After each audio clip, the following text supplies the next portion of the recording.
Am I live? It's saying my connection's unstable and they're going to try reconnecting. I think I'm... Well, I may need to adjust the lights. Shit. Oh, fuck. Welcome to the stream, nobody. Shit. Oh, fuck. Oh.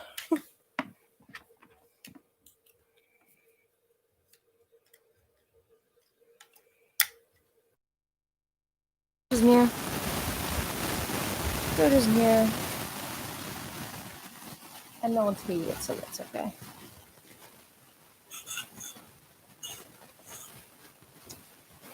How do I adjust the light? What am I going to do? No, I can't push it any further out. And the lamp will fall down again. And I'll act like I'm really surprised because I am every time it comes down, which it's about to do again.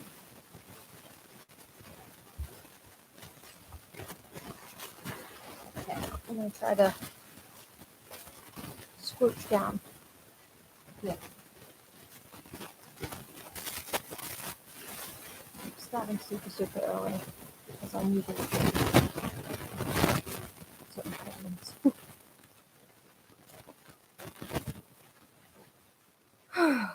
So, I was going to say welcome to the end of the week, but you know, welcome to the beginning of the other week that we're starting. Not bad, could be worse.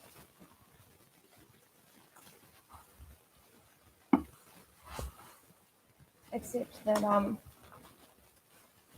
sorry, I'm scrooching the process.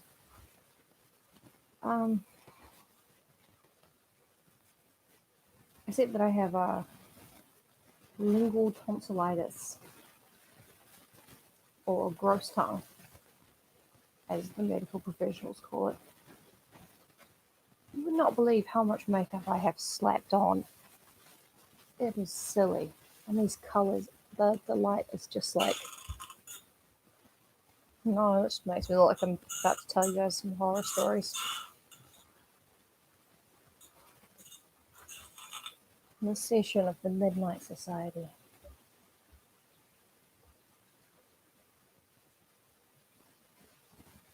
I don't know how to fix it, because full disclosure, I don't really understand angles and spatials and things.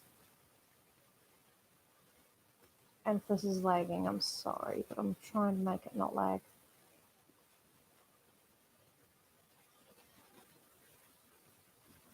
Who's that? No, no light just puts us completely in the dark.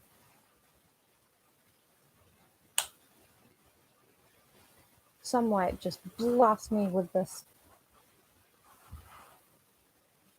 Hi, sweetie. But yeah, it's time for more Villette, or it will be.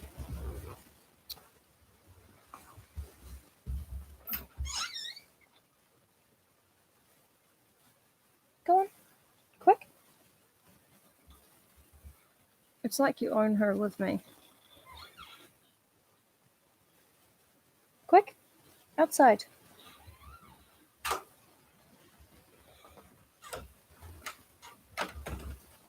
Everything's very precariously placed.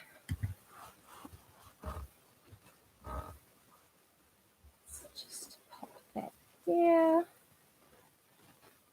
Yep. We're not quite at 6:30 anyway, so. Is the stream going okay, or is it buffering a lot?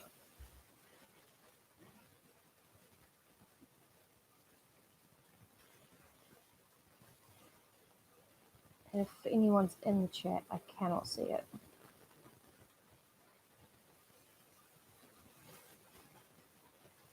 Sometimes when I pop out the chat, I can. So we'll try that.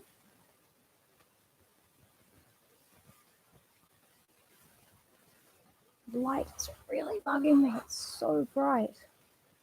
Like I'm interrogating myself. Hi!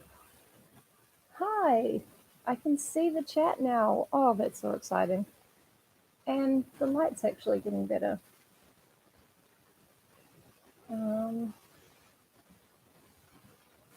Oh, that's awesome. I'm so glad. The henna that Danny did for me is holding up really well. Did me a little protection rune on the inside of my wrist. Pretty good. Seems to have been working. So yes, I have laryngitis. Lingual laryngitis. But I've got antibiotics and yogurt, which I'm like, I've always hated yogurt. Like even as a baby, I would not eat it. So I've got these like plain Greek yogurt shots in the fridge. I'm trying to gear myself up to actually do one. Oh, it's so disgusting.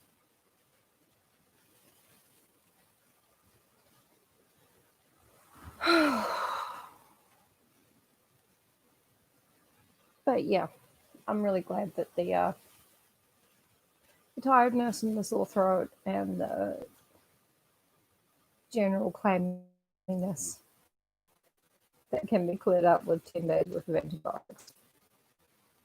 So I'm very relieved about that. And I'm gonna do a tiny little probiotic, yeah, with no sugar. Not that I like them with sugar either. It's just disgusting. I'm gonna have to put like, I'm gonna have to follow the yogurt shot with a tequila shot just to get the taste of yogurt out of my mouth. I don't know if you're allowed to do that or if tequila has sugar in it. Probably does, right? Because they make it out of steaks and cactuses. I'm just thinking of Red Dead Redemption, actually.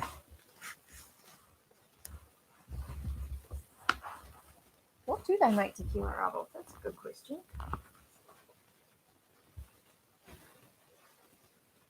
I'm not looking to find the answer. I'm looking to find my lip balm.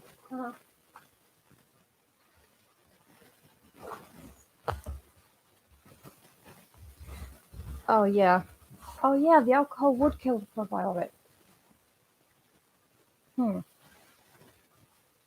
to think of something just as gross to kill the yogurt taste. It's an unmarked tube. See what I'm using here? Unmarked tube. Lip paint liquid. Origin. Unknown. It's distilled cactus. Oh, okay, good. Not snakes, though. I was thinking that because the tequila worm thing. God, it has been a long time since I've had tequila. 5 years, I think. Anyway, what are we talking about tequila for when we could be recapping Villette and checking for cats, always.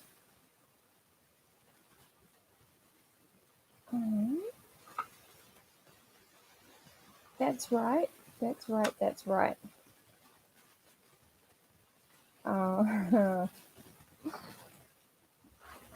Okay. I saw a movie where people were eating snake, like snake meat, when I was really young, and it just freaked me out. Like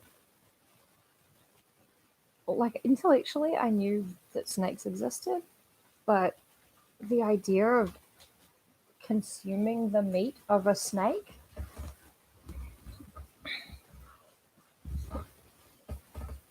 trying to scooch away from the light. Rattlesnake, snake bit. Yeah, that makes sense. You want to play up the Wild West aspect. Sometimes I can't tell if there's a cat or a shadow.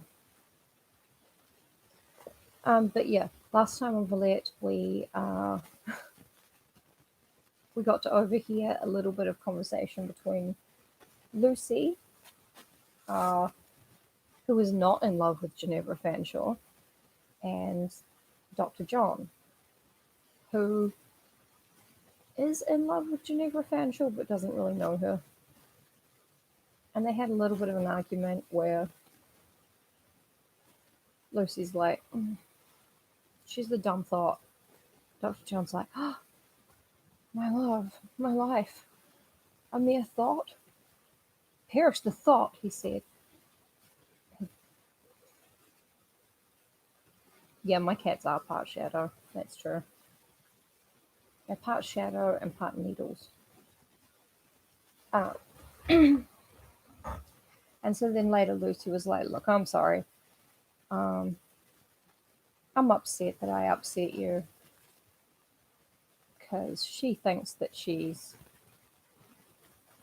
I'm not sure if she thinks that she's in love with him. I think she just wants what his whole family represents to her. Like that stability, that and the familial love that she's never had. But yeah, if anyone's got Ginevra Fanshawe on the brain, it is Lucy. Absolutely. And it was just a nice kind of... It was a nice kind of one-on-one chapter about Dr. John and Lucy and what all the subtext was and what the sub-subtext was that Charlotte Bronte may or may not have been aware of. So yeah, that was pretty good. Lucy's still staying with Mrs. Breton, who is Dr. John's mother and her godmother. She's still recovering, I think, from her illness. La Terrasse. Yep, that's the one.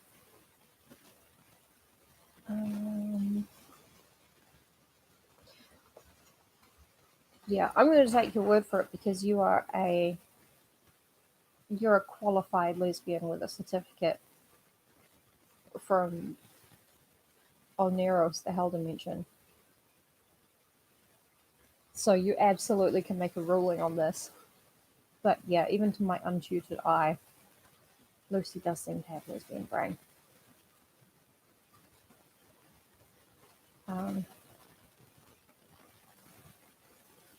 Yeah. You are, but you never would have signed a contract in blood in a Hell Dimension. I don't think. Also, sorry if I'm slurring a little bit. My pronunciation isn't great because my throat is a bit sore. And I don't want to spray the antibacterial antiseptic spray on it because I forgot to ask if that was okay to do. And until I know if it's okay to do, I don't want to do it, you know? So that's why I'm not drunk, despite all the tequila talk earlier.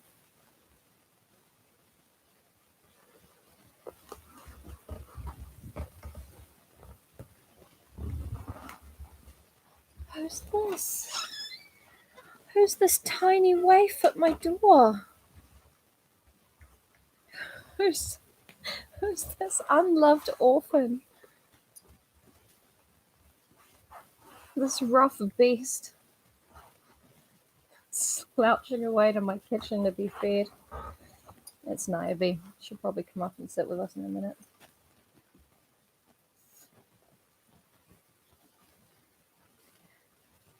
Sign a hell contract to become more gay. Yeah. Well, if boys can go to Jupiter to get more stupider, then surely there's somewhere you can go to get more lesbian. Girls become thespians to get more lesbian? I don't know. Danny sold her soul in the last game she played in. Yeah, none of us should really be on a high horse about any of this. Now, it's only 8 minutes past 6 when I usually start, but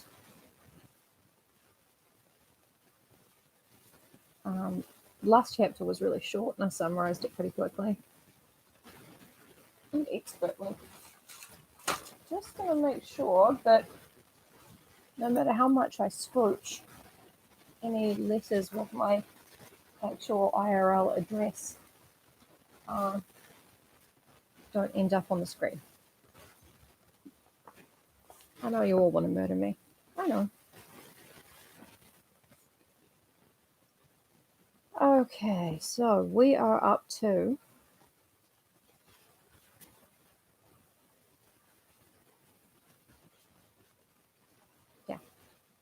16 minutes in. That's a good one.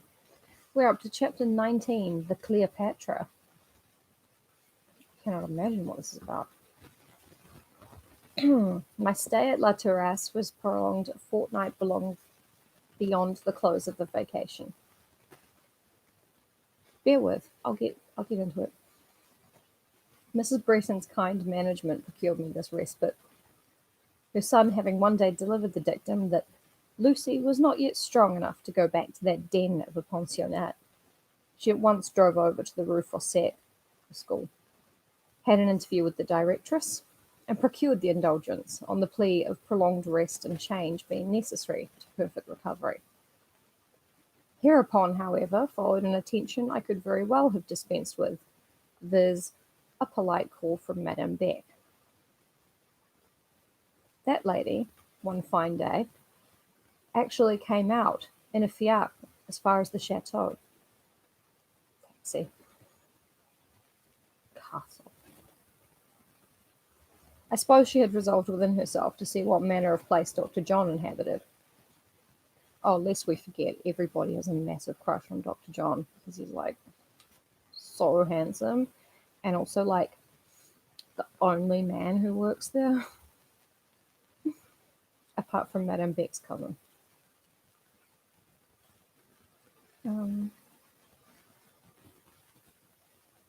Nope, I'm good. Apparently, the pleasant sight and neat interior surpassed her expectations. She eulogized all she saw, pronounced the blue salon une pièce magnifique, a magnificent room, profusely congratulated me on the acquisition of friends tellement dignes, aimables et respectables. So, like, dignified and kind and respectable, you know, not like you, Lucy, you trash orphan, you garbage waif. I'm just reading into that. Turned also a neat compliment in my favour, and upon Dr. John coming in, ran up to him with the utmost buoyancy, opening at the same time such a fire of rapid language, all sparkling with felicitations and protestations about his chateau, Madame sa mère, la digne châtelaine, also his looks, which indeed were very flourishing, and at the moment additionally embellished by the good-natured but amused smile with which he always listened to Madame's fluent and florid French. Questions about his castle and Madame, his mother, the I'm trying to think of a word that isn't dignified, but the noble mistress of that castle. Chatelaine is the same word in English, but we don't use it very much. In short, Madame shone in her very best phase that day, and came in and went out quite a living Catherine Wheel of compliments, delight, and affability. Half purposefully, and half to ask some question about school business, I followed her to the carriage, and looked in after she was seated and the door closed. In that brief fraction of time, what a change had been wrought! An instant ago, all sparkles and jests, she now sat sterner than a judge and graver than a sage. Strange little woman. Madame Beck is weird. There's something odd about her. I went back and teased Dr. John about Madame's devotion to him. How he laughed! What fun shone in his eyes as he recalled some of her fine speeches and repeated them, imitating her voluble delivery. He had an acute sense of humour and was the finest company in the world. when he could forget Miss Fanshawe. Oh, Lucy, the only person mentioning Miss Fanshawe is you. She may or may not be on Dr. John's mind. She probably is, because she's hot. But, to sit in sunshine calm and sweet is said to be excellent for weak people. It gives them vital force. When little Georgette Beck, Madame Beck's daughter, was recovering from her illness, I used to take her in my arms and walk with her in the garden by the hour together, beneath a certain wall hung with grapes, which the southern sun was ripening.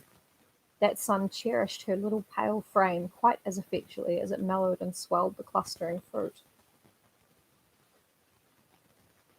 There are human tempers, bland, glowing, and genial, within whose influence it is as good for the poor in spirit to live as it is for the feeble in frame to bask in the glow of noon. Of the number of these choice natures was certainly both Dr. Bretton's and his mother's. They liked to communicate happiness as some like to occasion misery. They did it instinctively, without fuss, and apparently with little consciousness. The means to give pleasure rose spontaneously in their minds. Every day while I stayed with them, some little plan was proposed which resulted in beneficial enjoyment. Fully occupied as was Dr. John's time, he still made it in his way to accompany us in each brief excursion. I can hardly tell how he managed his engagements. They were numerous, yet by dint of system he classed them in an order which left him a daily period of liberty. I often saw him hard-worked, yet seldom overdriven, and never irritated, confused, or oppressed. What he did was accomplished with the ease and grace of all-sufficing strength, with the bountiful cheerfulness of high and unbroken energies. Under his guidance I saw in that one happy fortnight more of Villette, its environs, I just hate my English, and its inhabitants than I had seen in the whole 8 months of my previous residence. He took me to places of interest in the town, of whose names I had not before so much as heard.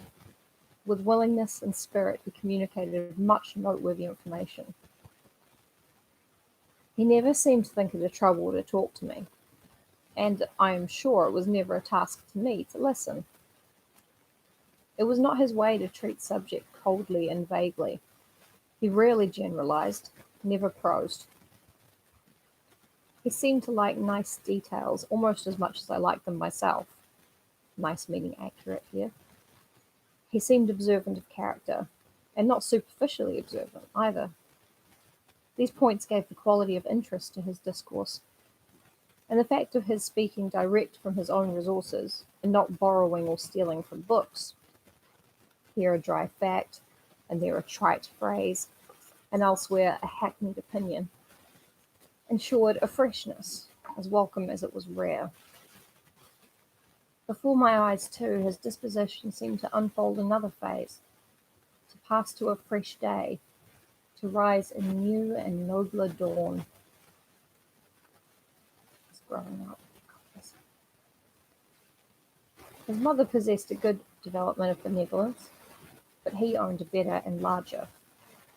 I found on accompanying him to the Basse Ville, the poor and crowded quarter of the city, that his errands there were as much those of the philanthropist as the physician.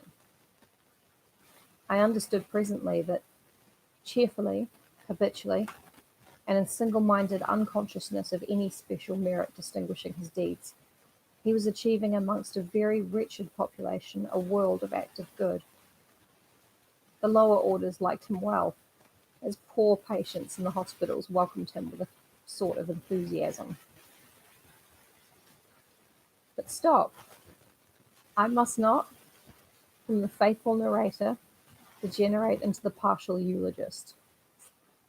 Well, full well, do I know that Dr. John was not perfect, any more than I am perfect. Human fallibility leavened him throughout. There was no hour, and scarcely a moment of the times I spent with him, that in act or speech or look he did not betray something that was not a god. No god. A god could not have the cruel vanity of Dr. John, nor his sometime levity. And no immortal could have resembled him in his occasional temporary oblivion of all but the present, in his passing passion for that present, shown not coarsely by devoting it to material indulgence, but selfishly, by extracting from it whatever it could yield of nutriment to his masculine self-love. His delight was to feed that ravenous sentiment without thought of the price of provender or care for the cost of keeping it sleek and high-pampered. Basically, he's vain. He's a vain boy. He does a lot of good, but he also loves to listen to anybody talk about how great he is. I mean, I think he's supposed to be like 23 or something, so...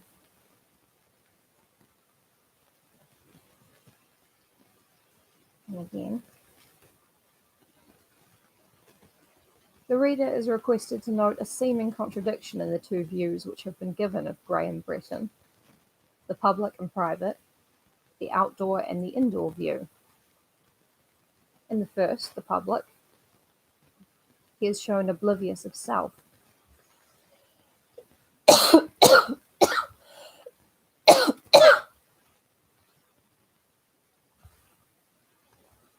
Excuse me, and bless me. Oblivious of self, as modest in the display of his energies as earnest in their exercise. In the second, the fireside picture, there is expressed consciousness of what he has and what he is, pleasure in homage, some recklessness in exciting, some vanity in receiving the same. Both portraits are correct.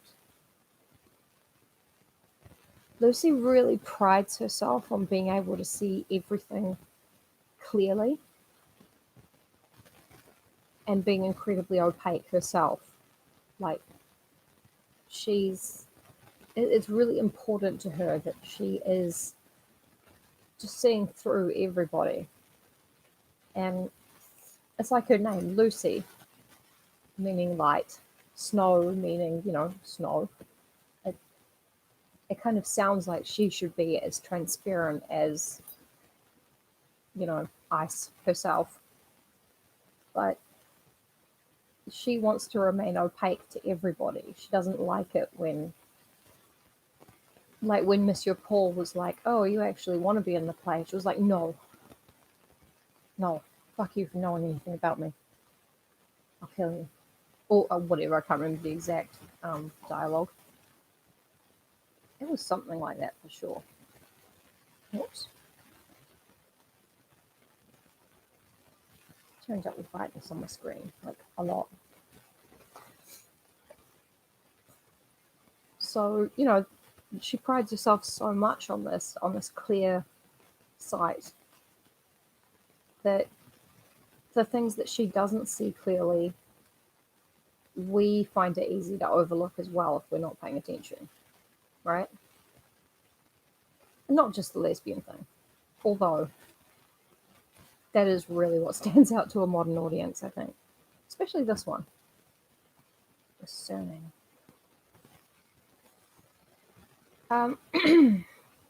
It was hardly possible to oblige Dr. John quietly and in secret.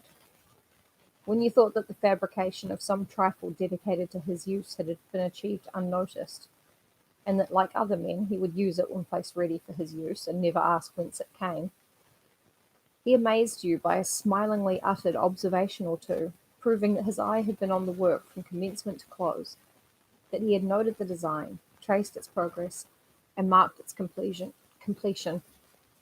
It pleased him to be thus served, and he let his pleasure beam in his eye and play about his mouth.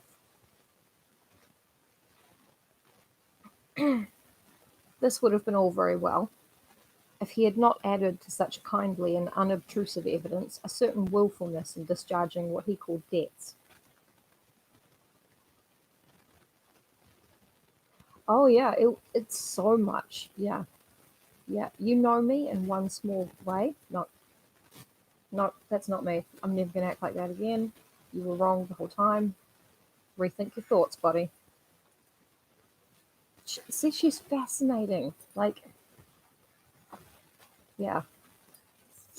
I mean, with Kathy, thinking back to Wuthering Heights, well, the older Kathy, you can pretty much see what's going on with her, you know. But Lucy is such a dense character. It's all inside, and it's, yeah, they're just layers and layers. um, Discharging what he called debts. When his mother worked for him, he paid her by showering about her his bright animal spirits with even more affluence than his gay, taunting, teasing, loving wont.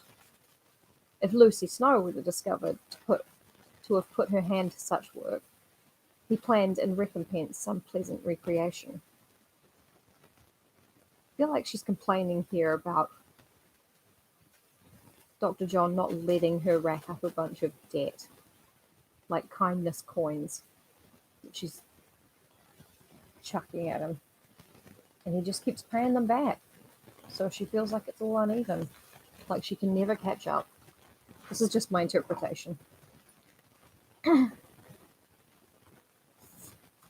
I've often felt amazed at his perfect knowledge of Villette, a knowledge not merely confined to its open streets, but penetrating to all its galleries, sales, and cabinets, of every door which shut in an object worth seeing, of every museum, of every hall sacred to art or science. He seemed to possess the open sesame.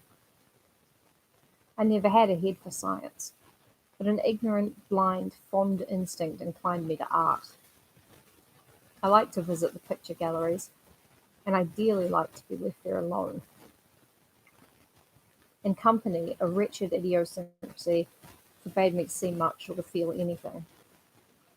In unfamiliar company, where it was necessary to maintain a flow of talk on the subjects in presence, half an hour would knock me up with a combined pressure of physical lassitude and entire mental incapacity. We all know what she means.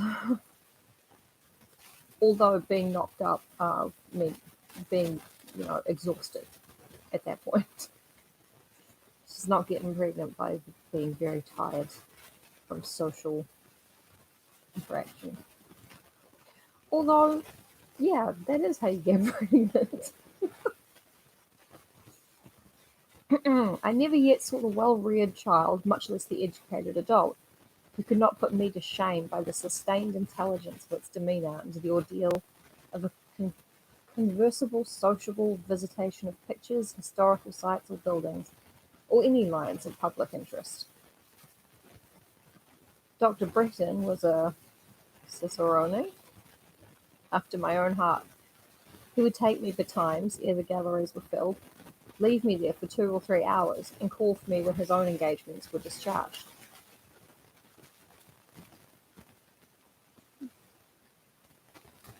Mm. Yeah, yeah, exactly. Lucy, like to her, little acts of kindness mean everything, and the people being kind to her, they mean nothing to them because they have so much kindness to give. And to her, it means so much that she has to hoard it and she has to pay it back. And even the fact that it means so little to them makes it even more imperative that the scales have to be balanced. That's just, yeah.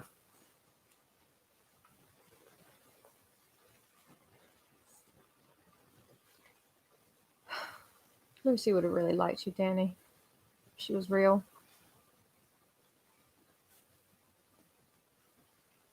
I guess Charlotte Bronte would have liked you. Yeah. Can't imagine anyone wouldn't like you. Um, Meantime, when Dr. John drops her off at the art gallery and comes back, and she's like, oh, what wonderful favour from the gods is this? Meantime, I was happy. Happy not always in admiring, but in examining, questioning, and forming conclusions. In the commencement of these visits, there was some misunderstanding and consequent struggle between will and power. The former faculty exacted approbation of that which it was considered orthodox to admire. The latter groaned forth its utter inability to pay the tax. It was then self-sneered at, spurred up, goaded on to refine its taste and whet its zest. The more it was chidden, however, the more it wouldn't praise. Discovering gradually that a wonderful sense of fatigue resulted from these conscientious efforts, I began to reflect whether I might not dispense with that great labour, and concluded eventually that I might, and so sank supine into a luxury of calm before 99 out of 100 of the exhibited frames. Oh, hi Josh. Nice to see you. It's okay. Lucy's just talking about Dr. John, basically, and in art galleries, where she's showing up, looking at the art, and she's like, okay, here's what the grown-ups and the experts say that we should look at and think is good. And in the back of her brain, she's like, but I don't like it. I don't think it's good. I like something else about it. She's like, no, be educated. But then she's like, no, you know what? Fuck it. This is taking way too much effort. I'm going to like what I like. I'm Lucy Snow. No one tells me what to think.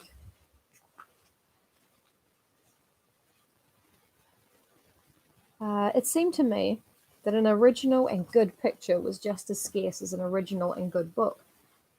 Nor did I, in the end, tremble to say to myself, standing before certain chefs d'oeuvre bearing great names, great works of art, these are not a whit like nature. Nature's daylight never had that colour, never was made so turbid either by storm or cloud as it is laid out there under a sky of indigo, and that indigo is not ether, and those dark weeds plastered upon it are not trees. Several very well executed and complacent-looking fat women struck me as by no means the goddesses they appeared to consider themselves. Many scores of marvellously finished little Flemish pictures, and also of sketches, excellent fashion books displaying varied costumes and the handsomest materials, gave evidence of laudable industry whimsically applied. And yet there were fragments of truth here and there which satisfied the conscience, and gleams of light that cheered the vision. Nature's power here broke through in a mountain snowstorm, and there her glory in a sunny southern day. An expression in this portrait proved clear insight into character. A face in this historical painting, by its vivid filial likeness, startlingly reminded you that genius gave it birth. These exceptions I loved. They grew dear as friends. Oh, Lucy is throwing shade on all the paintings. Once she's decided she's just going to like what she likes, she's like, it's time.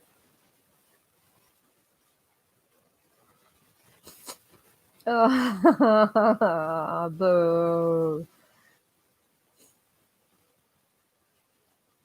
I don't get to boo anybody after my puns.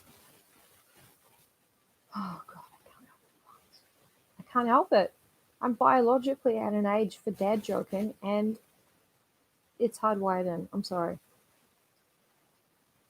Anyway, one day, at a quiet early hour, I found myself nearly alone in a certain gallery, wherein one particular picture of pretentious size, set up in the best light, having a cordon of protection stretched before it, and a cushioned bench duly set in front for the accommodation of worshipping connoisseurs, who, having gazed themselves off their feet, might be fain to complete the business sitting. This picture, I say, seemed to consider itself the queen of the collection.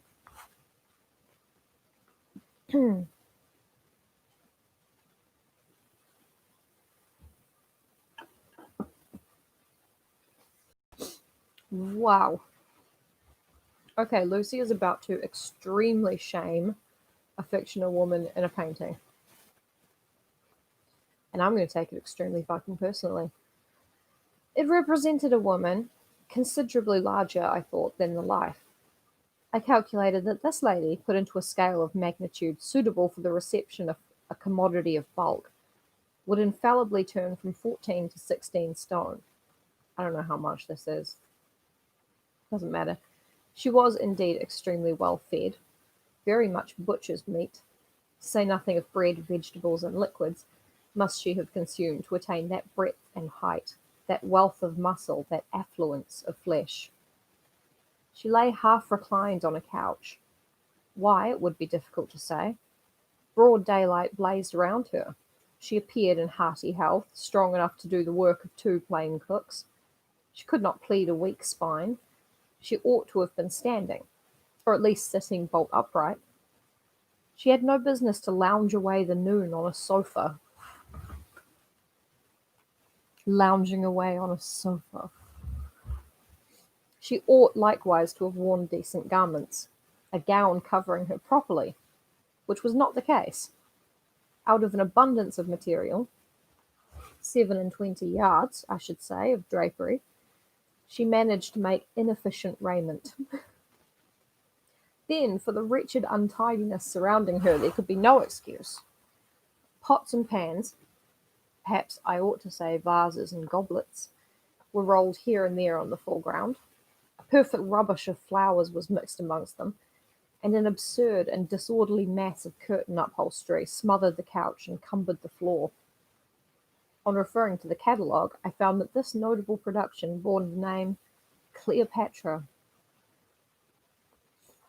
£224. What is that in kilos? I mean, considering that the picture, like this woman would be like 8 foot tall, probably. Not that it matters, but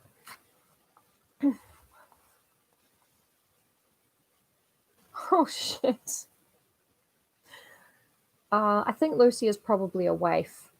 I mean, Charlotte Bronte was like 4 foot tall. She wasn't that short, but she was very short and very small. 101 kilograms. Well, that's within Cleopatric bounds, I would say. Well, speaking as somebody who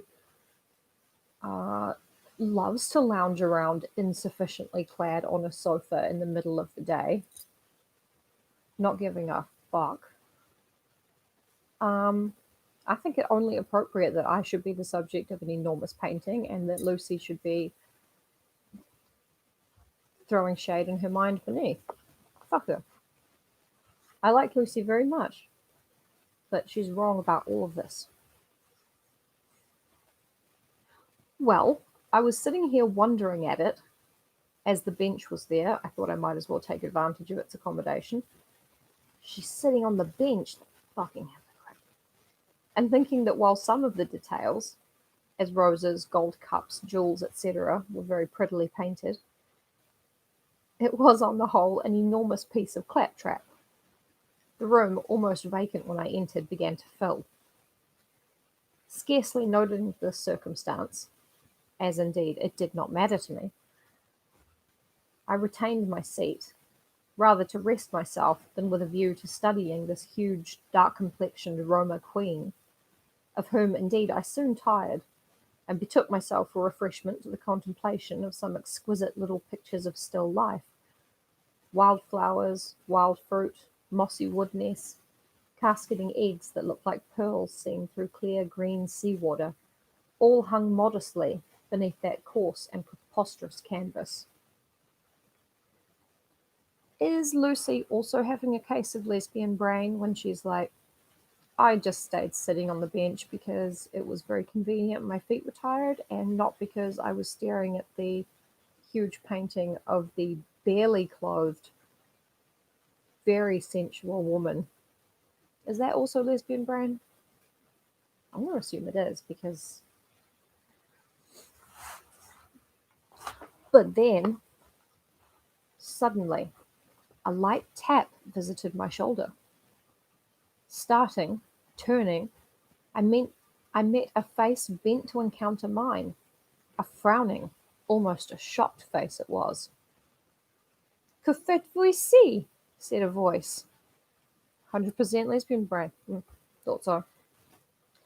Que faites-vous ici? Said a voice. What are you doing here?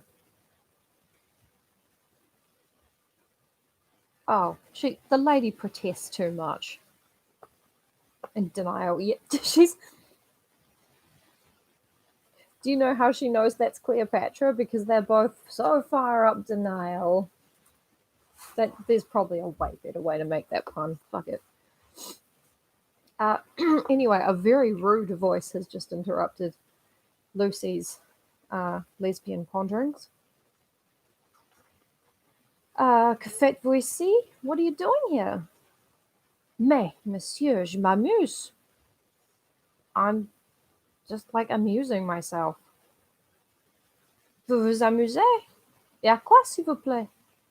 Mais d'abord, faites-moi le plaisir de vous lever. Prenez mon bras et allons de l'autre côté. You're amusing yourself? And what, please? Or at what? Like, what's amusing you here? Right, please do me the pleasure of getting up, taking my arm, and let's go to the other wall, to the other place. I did precisely as I was bid. Monsieur Paul Emmanuel, it was he, returned from Rome and now a travelled man, was not likely to be less tolerant of insubordination now than before this added distinction laurelled his temples. She's got shade on Monsieur Paul as well. Monsieur Paul, how dare you? How dare you interrupt a woman deep in the throes of lesbian reverie? In the old days, this was not even considered a crime, like it is now, or should be. Yeah, even Flora's shocked.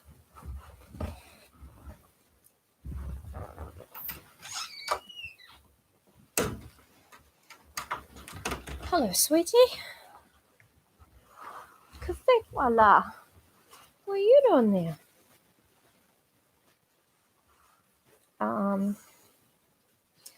Permit me to conduct you to a party, said he, as we crossed the room. I have no party. You are not alone? Yes, monsieur. Did you come here unaccompanied? No, monsieur. Dr. Bretton brought me here. Dr. Bretton and Madame his mother, of course. Nope. Only Dr. Bretton. And he told you to look at that picture? By no means. I found it out for myself. Monsieur Paul's hair was shorn close as raven down, or I think it would have bristled on his head.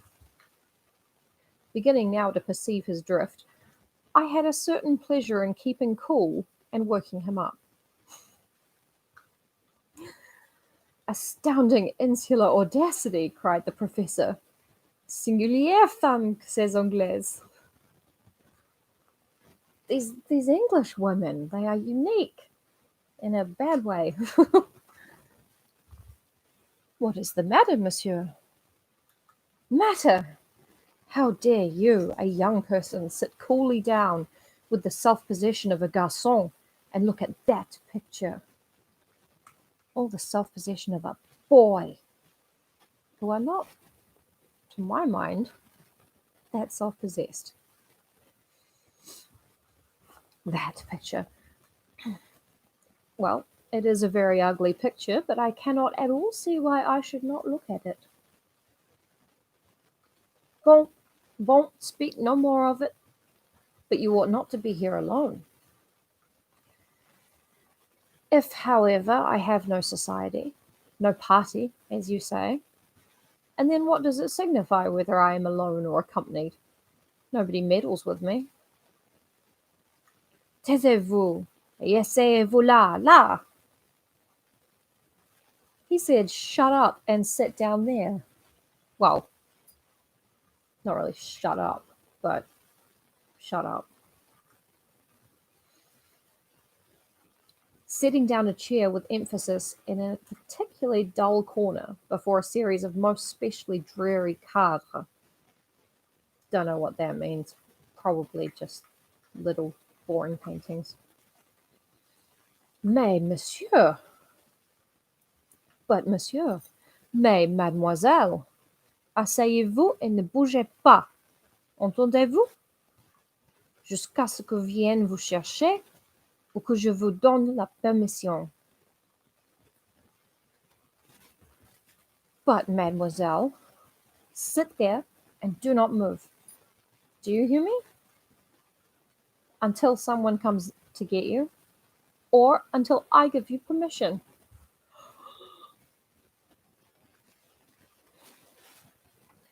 Quel triste coin, cried I, et quel laid tableau.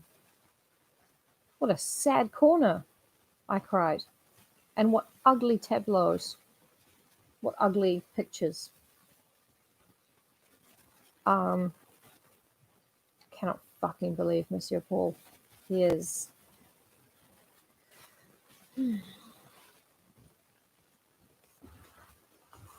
And late indeed they were, ugly, being a set of 4, denominated in the catalogue La vie d'une femme, the life of a woman. They were painted rather in a remarkable style, flat, dead, pale, and formal. The first represented a jeune fille, or young girl, coming out of a church door, a missal in her hand, her dress very prim, her eyes cast down, her mouth pursed up, the image of a most villainous little precocious she-hypocrite. Oh, Lucy, you can't stop. The second, a mariée with a long white veil, bride, kneeling at a prie-dieu in her chamber, holding her hands plastered together, finger to finger, and showing the whites of her eyes in a most exasperating manner. The third, a jeune mère, or young mother, hanging disconsolate over a clayey and puffy baby with a face like an unwholesome full moon. The fourth, a veuve, widow, being a black woman holding by the hand a black little girl, and the twain studiously surveying an elegant French monument set up in a corner of some Père Lachaise. All these 4 anges, or angels, were grim and grey as burglars, and cold and vapid as ghosts. What women to live with! Insincere, ill-humoured, bloodless, brainless non-entities. As bad in their way as the indolent Roma giantess, the Cleopatra in hers. Oh, Lucy just doesn't approve of any women. It was impossible to keep one's attention long confined to these masterpieces, and so by degrees I veered around and surveyed the gallery. Can I just take a moment to say how incredible. Angels are burglar ghosts. They're coming for the souls and the goodness and the mince pies and sherry. Christianity's hard to remember. I just love this description of a young mother hanging disconsolate over a clayey and puffy baby with a face like an unwholesome full moon. Incredible. Just an incredible work of shade. This whole book, it's like a manual of shade. Don't play with that, naughty girl. Come here. Do you want to come up and see the people? They love you. I'll have a sip of my drink and try and get you to come up here. Come on, sweetie. Flora.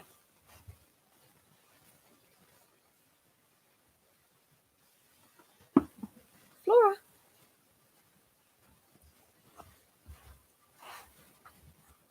I don't think I would trust a Cleopatra below 100 kilograms, to be honest. I mean,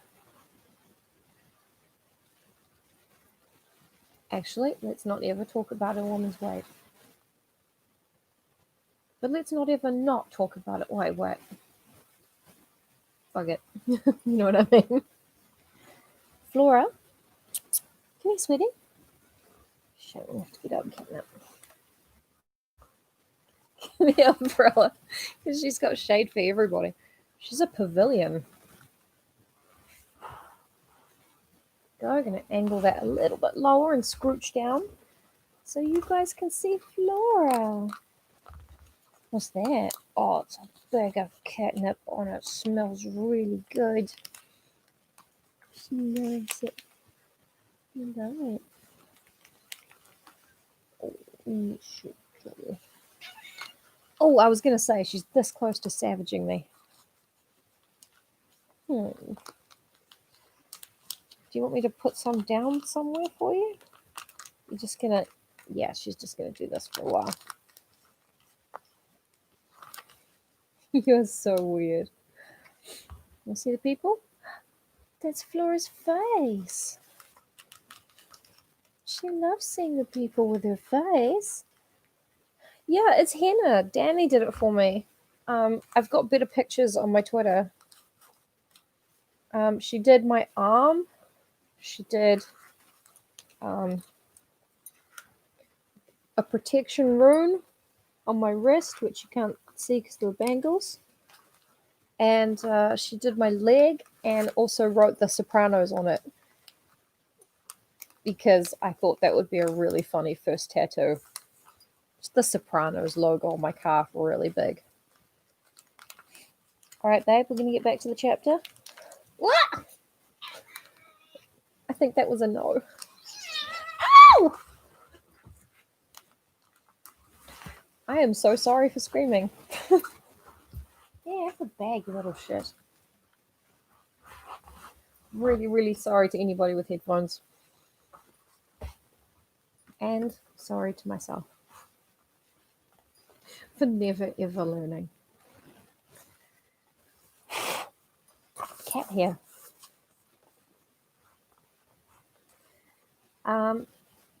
Right, so by degrees I veered around and surveyed the gallery. A perfect crowd of spectators was by this time gathered around the lioness, from whose vicinage I had been banished. Nearly half this crowd were ladies, but Monsieur Paul afterwards told me they were des dames, and it was quite proper for them to contemplate what no demoiselle ought to glance at. Oh, they were women, so it was fine for them to look, but not for Lucy, because she's an unmarried young woman. Oh no, you have tinnitus? Oh, it sucks. I have lingual tonsillitis. Not for long. I assured him plainly that I could not agree in this doctrine and did not see the sense of it. Whereupon, with his usual absolutism, he merely requested my silence, and also, in the same breath, denounced my mingled rashness and ignorance. A more despotic little man than Monsieur Paul never filled a professor's chair.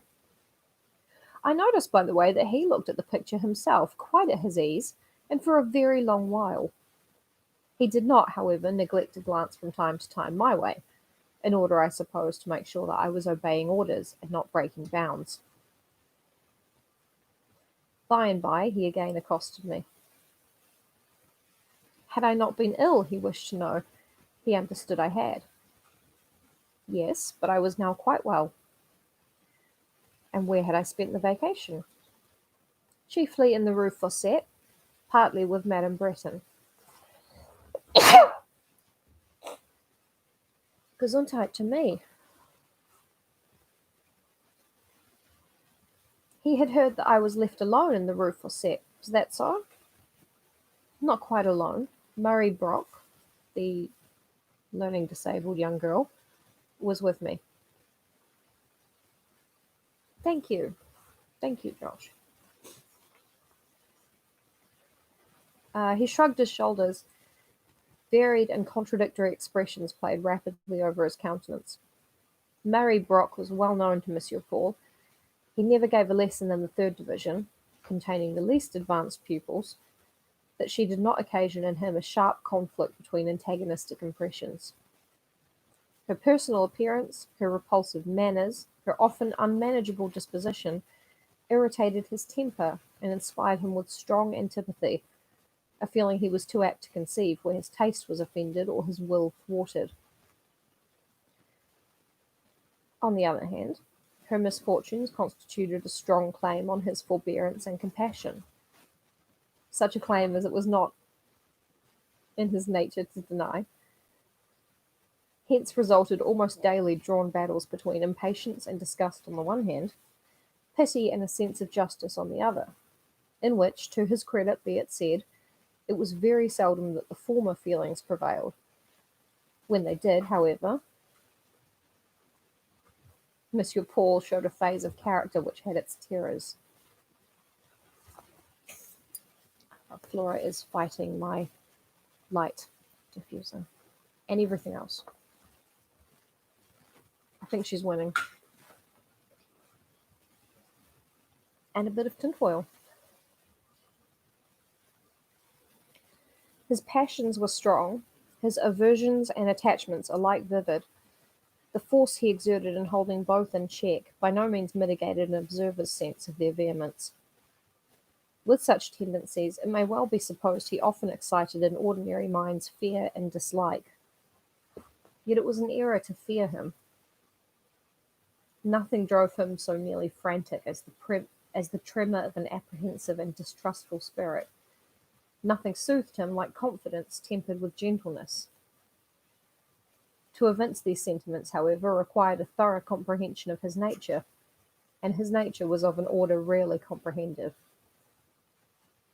Monsieur Paul is disgustingly impatient. He's such a bastard.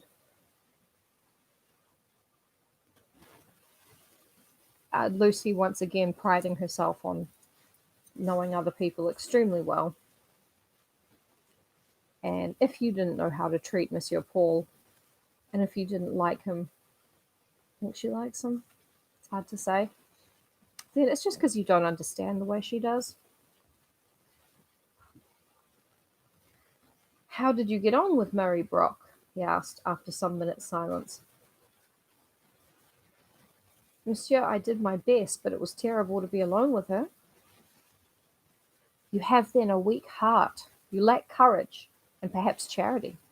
Yours are not the qualities which might constitute a sister of mercy.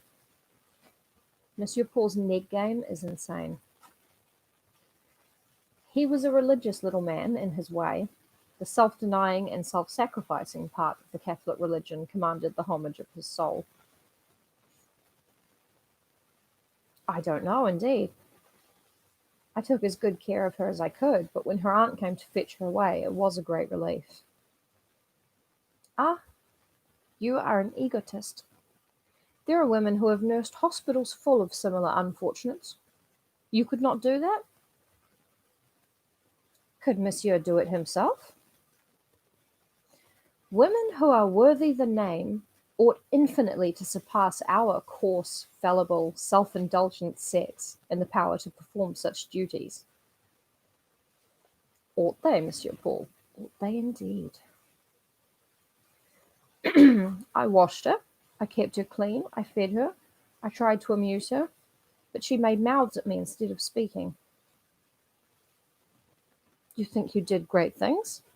No, but as great as I could do. Then limited are your powers.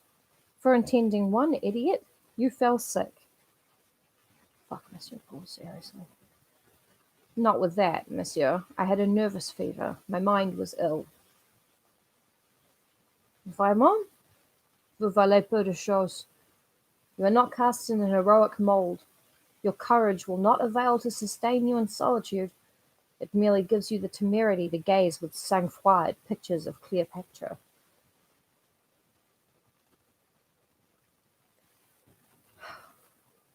All her courage is just for show so that she can stare at Cleopatra.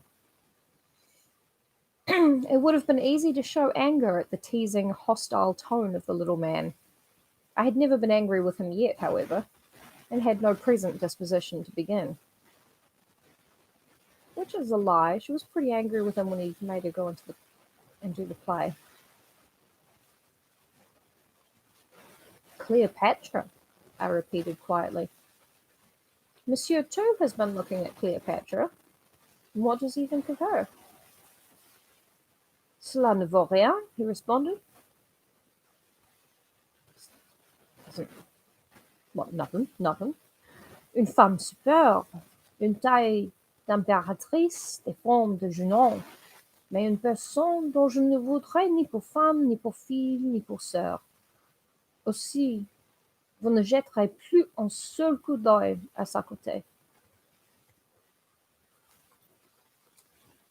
A superb woman.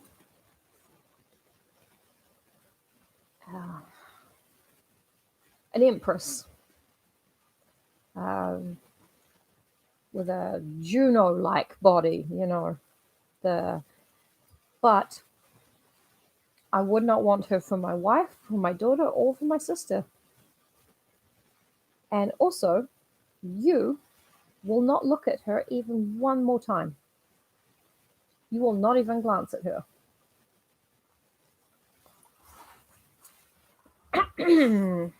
Really, Monsieur Paul. But I have looked at her a great many times while Monsieur has been talking. I can see her quite well from this corner. Turn to the wall and study your 4 pictures of a woman's life. Excuse me, Monsieur Paul, they are too hideous. But if you admire them, allow me to vacate my seat and leave you to their contemplation.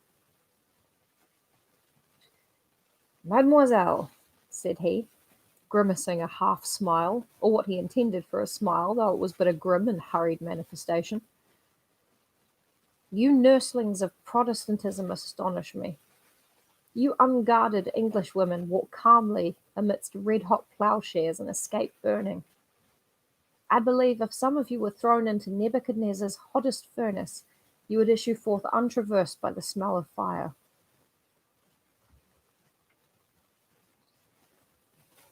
Will Monsieur have the goodness to move an inch to the side? How? At what are you gazing now? You are not recognizing an acquaintance among that group of jeunes gens, young men. I think so. Yes. There, I see a person I know. In fact, I had caught a glimpse of a head too pretty to belong to any other than the redoubted Colonel d'Aumale. Lest we forget, d'Aumale is Dr. John's rival for Ginevra Fanshaw's affections.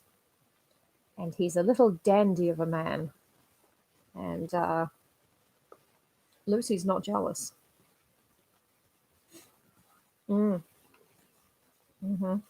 It's exactly like being thrown into a furnace, looking at a picture of Cleopatra briefly. Or for ages. It's hot. Colonel d'Aumale. What a very finished, highly polished little pate it was. What a figure, so trim and natty. What womanish feet and hands. How daintily he held a glass to one of his optics. With what admiration he gazed upon the Cleopatra. And then how engagingly he tittered and whispered a friend at his elbow. Oh, the man of sense. Oh, the refined gentleman of superior taste and tact. I observed him for about 10 minutes, and perceived that he was exceedingly taken with this dusky and portly Venus of the Nile. So much was I interested in his bearing, so absorbed in divining his character by his looks and movements, I temporarily forgot Monsieur Paul. In the interim, a group came between that gentleman and me, or possibly his scruples might have received another and worse shock from my present abstraction, causing him to withdraw voluntarily. At any rate, when I again looked around, he was gone. Hi. Yes, I'm well. I'm fine. This is a good chapter. It's worth watching the video. I'm glad to see you here.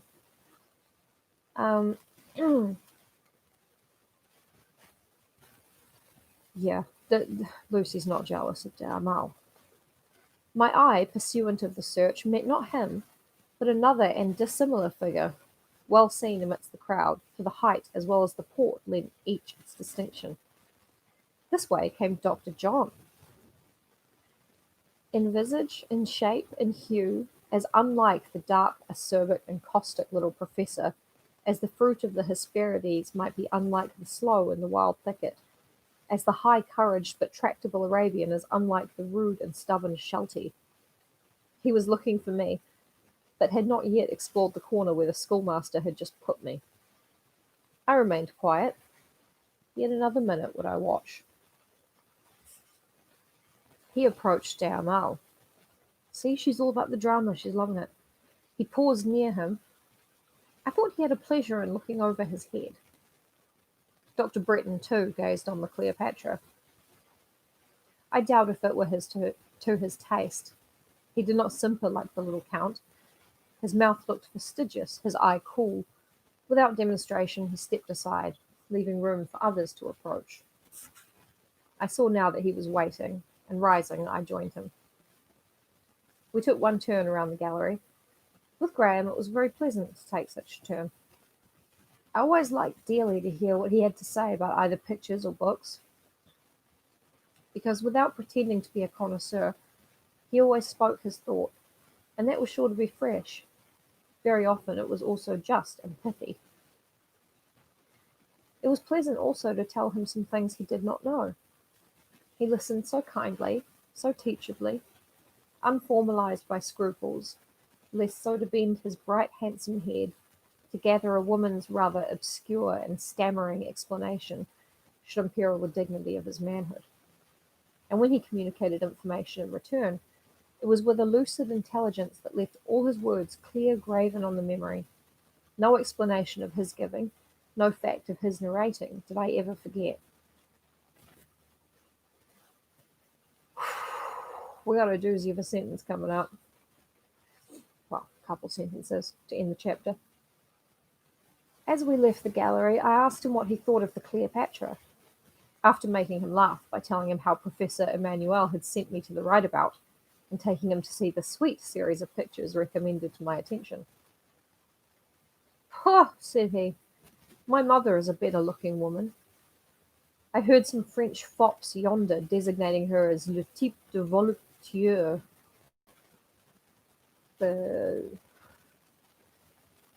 Voluptuous, that kind of thing. If so, I can only say le voluptueux is little to my liking. Compare that mulatto with Ginevra." End of the chapter. Oh, there's a lot to unpack. There's a lot to unpack in that little ending bit. Although I think Dr. John and Lucy are on exactly the same page. Cleopatra, not much to their liking.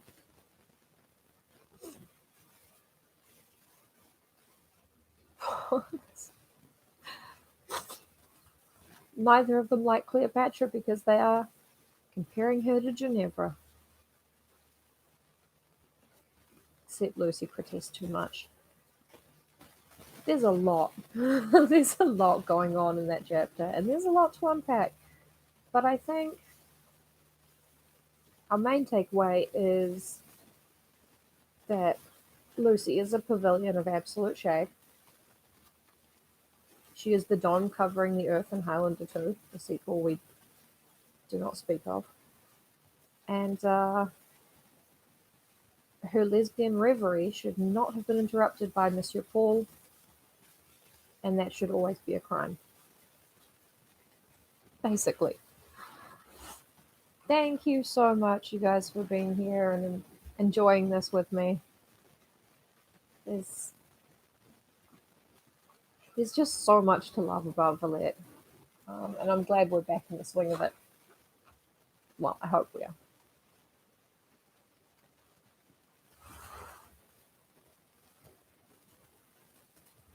Yeah, she's down there. Thank you guys so much. I would love to chat about the chapter. The prize is for the one woman that Lucy does not consider a piece of shit.